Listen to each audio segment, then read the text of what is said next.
रहीम नाजरीन, voice of overseas के साथ मैं हूं आपका मेजबान रिजवान अली शाह। नाजरीन, जैसा कि आप जानते हैं कि कोरोना वायरस की तबाहकारियां पूरी तरह जारी हैं, पूरी दुनिया इसकी लपेट में आ चुकी है।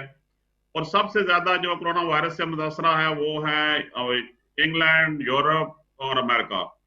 एशिया में इसका इस तरह इम्पैक्ट नहीं हुआ है जिस तरह के इस टाइम यूरोप में इसकी तबाहकारियां जारी हैं। जैसा कि आप जानते हैं कि यहाँ पर कल भी 24 आवर में 888 बंदे इससे मर गए हैं, जो हॉस्पिटल में जो डेथ्स हुई हैं यूके की। और इस की अभी तक ना कोई वैक्सीन है, ना कोई इलाज है।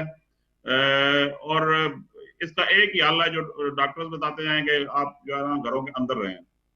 तो आज हमारे साथ जो है वो प्रोग्राम में हमने एक तो हमारे साथ डॉक्टर हैं यहाँ जनाब डॉक्टर मेहदी हसन साहब, जो कि ब्लैकबर्न हॉस्पिटल में स्पेशलिस्ट हैं।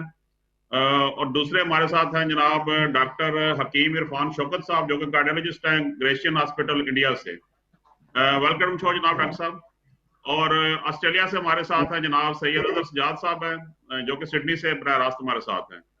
वेलकम शो जनाब शाह साहब। सबसे पहले मैं डॉक्टर मेहदी हसन साहब आपकी तरफ आऊंगा कि यूके की हमें लेटेस्ट सूरत हाल बताएं कि यूके में इस टाइम क्या हालात हैं और क्या सूरत हाल चल रही है। जी, यूके में अभी तक जो कल शाम 5 बजे तक जो डाटा आया था वो है कि वही मोर देन 15,000 डेथ्स हो चुकी हैं। और कल दिन में भी 800 प्लस डेथ्स आई थी। बट अगर हम पिछले वीक में देखेंगे, पिछले वीक में ये एक बार 1200 तक भी गया था, लेकिन अभी ये 1000 के नीचे ही जा रहा है। सो टू सम एक्सटेंट हमारा जो यूके में है जो ये कर्व है ये फ्लैटन हो रहा है। अभी कर्व ज़्यादा एक्सपोनेंशियली ऊपर नहीं जा रहा जैसे यूएस में हुआ है। इसके बहुत सारे वजूहात हैं एक्चुअली। वो अभी हम यूके में इतना कंट्रोल क्यों नहीं कर पा रहे हैं, इसका अभी भी मुझे लगता है लॉकडाउन पूरी तरह से नहीं हो रहा है। लोग अभी भी घरों से बाहर निकल रहे हैं, मतलब क्योंकि ये कम्युनिटी जो ट्रांसमिशन ऑलरेडी हो चुका है। और दूसरा वजूहात ये भी हो सकता है कि जो हमारे एल्डरली पॉपुलेशन है जो नॉर्मली हॉस्पिटल आते थे, चाहे सेप्सिस की वजह से या बाकी कॉम्प्लिकेशन जिनको बहुत सारी दवाओं पे होता था, लॉकडाउन की वजह से चूंकि वो बहुत कम आते हैं। और नॉर्मली जब इनिशियली वो बीमार पड़ते थे या कोई कॉम्प्लिकेशन होते थे तुरंत हमारे पास आ जाते थे। लेकिन लॉकडाउन की वजह से अब हमारे पास वो लेट पहुंच जाते हैं, जिनको बचाना बहुत मुश्किल हो जाता है। वो भी एक वजह हो सकती है। लेकिन फिर भी तो ब्लैकबर्न हॉस्पिटल में डॉक्टर साहब इस टाइम कितने मरीज हैं आप लोगों के पास ब्लैकबर्न हॉस्पिटल में? To be very honest, East Lancashire hospital बहुत अच्छा कर रहा है। अभी हमारे पास टोटल 650 पॉजिटिव, वो सिम्टोमेटिक पॉजिटिव, मतलब एसिम्टोमेटिक पॉजिटिव नहीं, पॉजिटिव जो अलामत के साथ, क्योंकि हमारा हॉस्पिटल सिर्फ पूरा एनएचएस यूके सिर्फ सिम्टोमेटिक पेशेंट को टेस्ट करते हैं और ट्रीट करते हैं। सो हमारे पास 650 पेशेंट आए थे जो पॉजिटिव थे और सिम्टोमेटिक थे। अल्हम्दुलिल्लाह 350 हमने रिकवर करके घर वापस भेज दिए, डिस्चार्ज कर दिए। और राइट नाउ हमारे पास तकरीबन 115 पेशेंट एडमिट हैं, जिनमें सिर्फ क्रिटिकली इल 14 पेशेंट हैं। बाकी वार्ड में है, किसी को थोड़ा ऑक्सीजन चाहिए, किसी को थोड़ा बहुत एंटीबायोटिक पे हैं। तो I think sooner they will be discharged. So East Lancashire is doing very good at this moment. I'm very thankful to the people of the East Lancashire.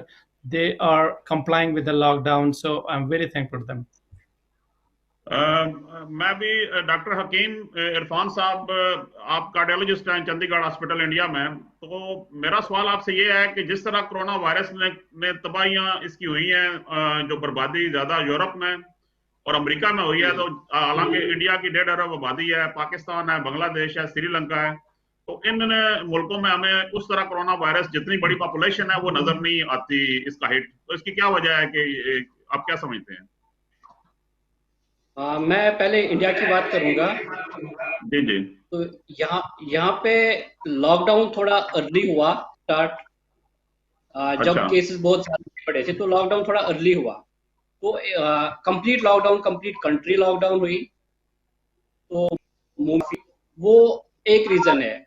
दूसरा जो साइंटिफिक रीजन कुछ पाए गए, जैसे बीसीजी वैक्सीन इन countries में बहुत early start हुआ है, तो एक सही। एविडेंस पे अभी कंप्लीट एविडेंस तो नहीं है, बट एक ये अंदेशा लगा रहा है कि जिन कंट्रीज में बीसीजी वैक्सीन, जैसे ब्राजील आप देखो, यहाँ एशियन कंट्रीज देखो कुछ, जहाँ पे अर्ली जी। वैक्सीनेशन स्टार्ट हुई, तो पे थोड़ा सा इफेक्ट कुछ कम पाया गया कोरोना वायरस का।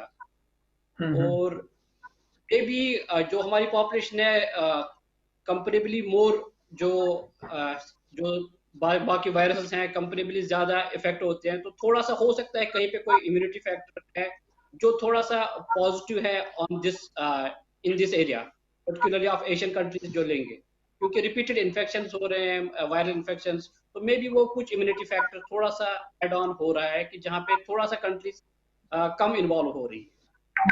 और दूसरा डॉक्टर साहब के इंडिया में एक तो ये बताएं कि कितने मरीज हैं, और जैसे आप जानते हैं कि स्पेनिश फ्लू एक आया था 1920 में, तो वो पहले फेज में उसने इंडिया को हिट नहीं किया था, लेकिन सेकंड फेज में कहते हैं कि उसने बहुत से इंडिया में लाखों बंदे मर गए थे। तो इसमें भी यही सूरत हाल, यही तो नहीं है कि पहला फेज में बचत होगी और दूसरे फेज में ज्यादा तबाही हो जाए? बिल्कुल, अगर आप स्पेनिश फ्लू मतलब उसको लेके, वो भी एक पैंडेमिक था जहाँ पे 2 पीक्स थी। 1918 की बात है, वर्ल्ड अभी जो वर्ल्ड वार हुआ था उससे उभर रहा था जब ये आया था, तो उसमें बहुत सारे खदशात हैं कि बहुत सारी कंट्रीज ने शायद एग्जैक्टली केस दिए नहीं उस टाइम, अभी वो राइज हो रहा था।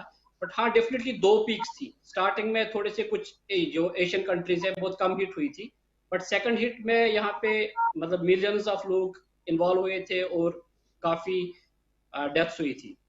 तो अभी एट प्रेजेंट अगर आप लेंगे तो इंडिया में अराउंड 16,000 केसेस क्रॉस हो चुके हैं, और डेथ रेट कंपेरेबली बहुत कम है, अराउंड 500-530 के आसपास डेथ्स हुई हैं। तो कंपेरेबली अगर आप यूरोपियन कंट्रीज या यूएस को लेंगे, वहां से comparably I don't know reason क्या है, but we are doing better than those countries. इधर मैं कहता हूँ जी डॉक्टर नाइम साहब बोले। एक्चुअली जो डॉक्टर इरफान ने बताया वो बिल्कुल सही है, क्योंकि बीसीजी वैक्सीनेशन में एक अभी स्टडी हुई थी, जहाँ जहाँ जिस कंट्री में बीसीजी वैक्सीनेशन जो हम नॉर्मली ट्यूबरकुलोसिस के लिए करते हैं बचपन में, तो पाया गया है कि they are 6 times more immune to this virus. So वो एक फैक्टर है मुझे लगता है एशियन कंट्रीज में। लेकिन अभी कल ही WHO वालों ने बताया कि अभी खास एविडेंस नहीं है, लेकिन स्टडीज बोल रहे हैं कि दैट्स वेरी इंपॉर्टेंट। दूसरी बात, एशिया में मुझे लग रहा है कि एल्डरली पॉपुलेशन उतनी ज़्यादा नहीं है जितनी यूरोप में है। वो भी एक कारण हो सकता है, क्योंकि एल्डरली पॉपुलेशन में इम्यूनिटी बहुत कम होती है, मल्टीपल डिजीज होते हैं। वो भी एक वजूहत हो सकता है कि एशिया में बहुत कम डेथ्स हुए हैं, क्योंकि ज़्यादा एल्डरली पॉपुलेशन नहीं है, यंग पॉपुलेशन बहुत ज़्यादा है। अच्छा, मैं भी पूछता हूँ, अगर सजाद साहब आप सिडनी ऑस्ट्रेलिया में हैं, तो हमें ऑस्ट्रेलिया के बारे में बताएंगे, इस टाइम ऑस्ट्रेलिया में क्या सूरत हाल है कोरोना वायरस की? जी बिस्मिल्लाहिर्रहमानिर्रहीम। शाह साहब thank you very much. Australia में शाह साहब इस टाइम सूरत हाल ये है कि टोटल इन्फेक्टेड लोगों की तादाद 6,600 है, जिसमें से रिकवर्ड जो है विच इज क्वाइट मतलब एक हौसला अफजा उसकी है कि 4,200 के करीब जो है लोग रिकवर कर चुके हैं, और डेथ्स जो है वो 69 है। तो शाह साहब अगर आप कंपेयर करें 2 या 3 हफ्ते पहले और आज के ये जो फिगर हैं, ये बड़े हौसला अफजा है, क्योंकि उससे पहले ऐसे दिन भी हमने देखे हैं 2 वीक पहले कि एक दिन में 250 से 300 लोग इन्फेक्ट होके आ रहे थे। अभी पर डे जो है इनका ग्राफ जो है नीचे आके तकरीबन 40 से 50 लोग पर डे पे आ गए। तो लॉकडाउन पार्शली चल रहा है जैसे वो एज इट इज है, और मैं समझता हूँ कि लोग जो उन्होंने लॉकडाउन किया हुआ है और सेल्फ डिस्टेंस भी रख रहे हैं बहुत अच्छी तरह, तो ये एक this is one of the reason कि इसके फैलाव में जो है वो कमी आ रही है। बहुत, इसका मतलब है शाह साहब के सिडनी में यानी कि ऑस्ट्रेलिया में हालात इस टाइम कंट्रोल में है, आगे बढ़ नहीं रहा है वायरस? जी बढ़ रहा है, लेकिन उसकी जो रफ्तार है वो बिल्कुल, और हौसला अफजा है जी बिल्कुल। और जो पहले थी 3 हफ्ते पहले 2 हफ्ते, उससे बहुत नतीजे सामने आ रहे हैं। डॉक्टर हकीम साहब, मैं आपसे पूछना चाहता हूँ, इंडिया में कितने केसेस हैं कोरोना वायरस के, और उसमें से डेथ कितनी हुई हैं? इंडिया में एज ऑफ नाउ, आज की बात तो 16,000 ऑलरेडी क्रॉस कर चुके हैं, और डेथ्स अराउंड 500 प्लस हैं, 520 के आसपास थी मॉर्निंग में। अच्छा, तो दूसरा ये जो डॉक्टर साहब, आप जानते हैं कि जो मीडिया पर या इंटरनेट पर नुस्खे बहुत से लोग जैसे चल रहे हैं अभी, तो मतलब WHO ने भी कहा है कि इस तरह के जो नुस्खे हैं उन पर यकीन ना करें, तो आप क्या कहते हैं कि जैसे कहते हैं जी प्याज खाने से, हल्दी खाने से, या मतलब फलां चीज खाएं तो आप उससे ये इलाज है इसका, आप क्या समझते हैं इस बारे में? एक्चुअली मिथ्स तो बहुत सारे हैं, बहुत सारे मिथ्स सर्कुलेट हो रहे हैं, पर्टिकुलरली सोशल मीडिया पे हर एक की अपनी मनगढ़ंत कहानियां हैं, बट ऑलमोस्ट सभी एग्जैक्टली तो नहीं बोल सकते, बट ये वायरस के बारे में अभी एग्जैक्टली पता नहीं, बट मैक्सिमम मिथ्स ही हैं, फैक्ट उसमें कुछ नहीं है। जैसे बहुत सारे ने कहा कि हॉट टेम्परेचर में शायद ये नहीं फैलेगा, but we can see the equatorial countries जो भी हैं सब जगह केसेस आ रहे हैं। फिर ऐसे आपने कहा प्याज, इनसे तो कुछ नहीं होगा, बट हाँ इम्यूनिटी को बूस्ट करने के लिए फ्रेश फ्रूट्स, वेजिटेबल्स ये लेने बहुत जरूरी है, और थोड़े से एरोबिक एक्सरसाइज, जैसे सोशल डिस्टेंसिंग मेंटेन करके, अगर आपके पास में पार्क है, अगर कोई और दूसरा वहां पे है नहीं, मतलब बहुत सारा क्राउड नहीं है, तो आप आराम से लाइट वॉक ले सकते हैं, थोड़ी सी एक्सरसाइज कर सकते हैं जो इम्यूनिटी को बूस्ट करती है।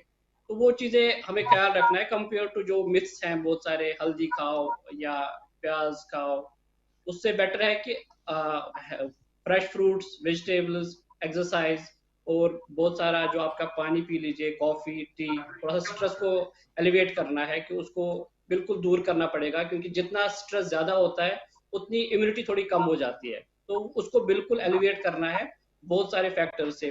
चाहे आप बुक्स पढ़ लो, पॉजिटिव मीडिया देख लो, बहुत सोशल मीडिया का थोड़ा सा ट्राई कर लो, अवॉइड कर लो सोशल मीडिया को। आप अगर वीडियो कॉल या ऑडियो कॉल करें तो बेहतर है, क्योंकि आपकी वीडियो नहीं जाएगी, ऑडियो कॉल कर लें प्लीज, आप ऑडियो कॉल कर लें। नहीं, मैं आपकी नहीं बात, दूसरे जी डॉक्टर मैन साहब बात करें।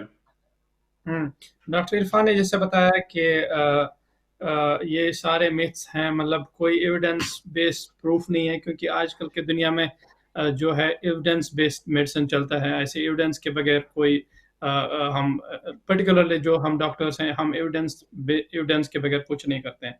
जब हमारे पास किसी चीज़ की एविडेंस हो, प्रूफ हो, तभी हम कर सकते हैं। हार्ट टेम्परेचर्स की जो बात चल रही थी, शायद गर्मी में ये कम हो जाए, लेकिन मुझे एक ये लग रहा है कि जो गर्मी बढ़ती जाएगी, जिस कंट्री में एसी बहुत यूज होते हैं, पर्टिकुलरली सेंट्रलाइज्ड एसी, अगर एक बार एसी में चला गया, पूरे बिल्डिंग को खतरा है, पूरे बिल्डिंग में जितने भी लोग हैं हर कमरे में खतरा हो सकता है। वो एक बड़ा मसला बन सकता है उन कंट्रीज में जहां एसी बहुत चलता है, कि अगर एक बार एसी जी जी जी जी आप बात कीजिए।